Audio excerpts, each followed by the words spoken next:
ഇവാഞ്ചലിയും അനുദിന സുവിശേഷ വിചിന്തനം. ഈശോ മിശിഹായ്ക്ക് സ്തുതിയായിരിക്കട്ടെ.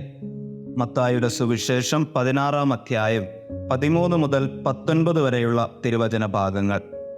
പത്രോസിന്റെ വിശ്വാസ പ്രഖ്യാപനം.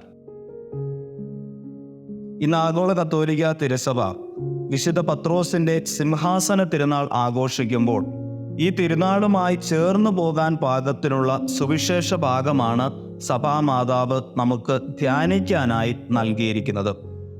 ക്രിസ്തു വ്യക്തിപരമായി ഒരു സഭ സ്ഥാപിച്ചിട്ടുണ്ടോ എന്ന പാഴ്ചോദ്യം ഉന്നയിക്കുന്നവർക്കും ക്രിസ്തു സ്ഥാപിച്ച സഭയിലെ അംഗമാണ് ഞാനെന്ന പുറംമോടിയിൽ അഹങ്കരിക്കുന്നവർക്കുമുള്ള താക്കീതാണ് ഇന്നത്തെ സുവിശേഷമെന്ന് നമുക്ക് വായിച്ചറിയാൻ സാധിക്കും. സുവിശേഷത്തിലേക്ക് കടന്നു ചെല്ലുമ്പോൾ അതിൻ്റെ പശ്ചാത്തലം കൂടി ഒന്ന് തിരിച്ചറിയേണ്ടത് അനിവാര്യമാണ്. യേശുവും ശിഷ്യന്മാരും മറുകരയിലേക്ക് പോകുന്നതായി തൊട്ടു മുൻപത്തെ രംഗത്ത് നാം കാണുന്നുണ്ട്. അതായത് മറുകര എന്നത് കേസറിയ ഫിലിപ്പിയാണ്. ഈ കേസറിയ ഫിലിപ്പി ഹെറോദോസ് അന്തിപ്പാസിന്റെ സഹോദരനും സാമന്ത രാജാവുമായ പീലിപ്പോസ് അഗസ്റ്റസ് സീസറിന്റെ ബഹുമാനാർത്ഥം പണി കഴിപ്പിച്ച ഒരു വലിയ നഗരമാണ്.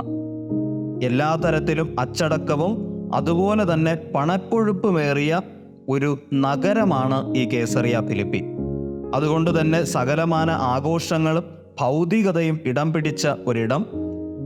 മറ്റ് പ്രദേശങ്ങളിൽ നിന്നും മറ്റ് മതങ്ങളിൽ നിന്നും ജാതിയിൽ നിന്നുമുള്ളവർ തിങ്ങിപ്പാർക്കുന്ന ഒരു പ്രദേശം. അതുകൊണ്ട് തന്നെ ചരിത്രങ്ങളിൽ ഏകദേശം 14ഓളം ക്ഷേത്രങ്ങൾ ആ പ്രദേശത്തുണ്ടായിരുന്നുവെന്ന് പോലും ചരിത്രം സാക്ഷ്യം നൽകുന്നുമുണ്ട്. ഇങ്ങനെയൊരു സാഹചര്യത്തിൽ, അതായത് ഭൗതികതയും പണക്കൊഴുപ്പും നിലനിൽക്കുന്ന ഒരു സാഹചര്യം, ഇതര മതങ്ങളും വിശ്വാസങ്ങളും അഭിപ്രായങ്ങളും നിലനിൽക്കുന്ന ഒരു സാഹചര്യം, ഈ സാഹചര്യത്തിൽ മനുഷ്യപുത്രൻ ആരെന്നാണ് ജനങ്ങൾ പറയുന്നത് എന്ന ചോദ്യം ഉന്നയിക്കുന്ന ക്രിസ്തുവിനെയാണ് ആദ്യം നാം കാണുന്നത്. വ്യക്തമായ മറുപടി പറയാൻ ശിഷ്യന്മാർക്ക് സാധിക്കുന്നുണ്ട്.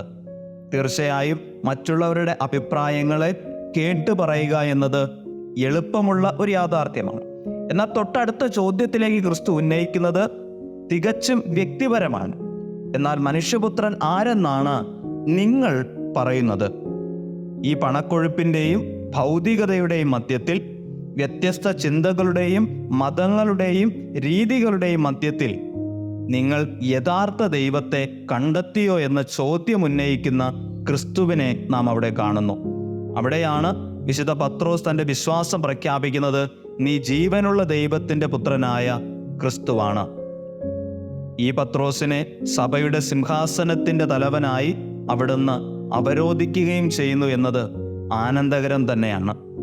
അപ്പോഴും ഇന്നിൻ്റെ കാലഘട്ടത്തിൻ്റെ നനവുകളിലൂടെ കടന്നു പോകുമ്പോൾ അവിടുന്ന് എന്നോടും നിങ്ങളോടുമൊക്കെ ചോദിക്കുന്ന ചോദ്യവും ഇത് തന്നെയാണ്. ഞാൻ ആരെന്നാണ് നിങ്ങൾ പറയുന്നത്?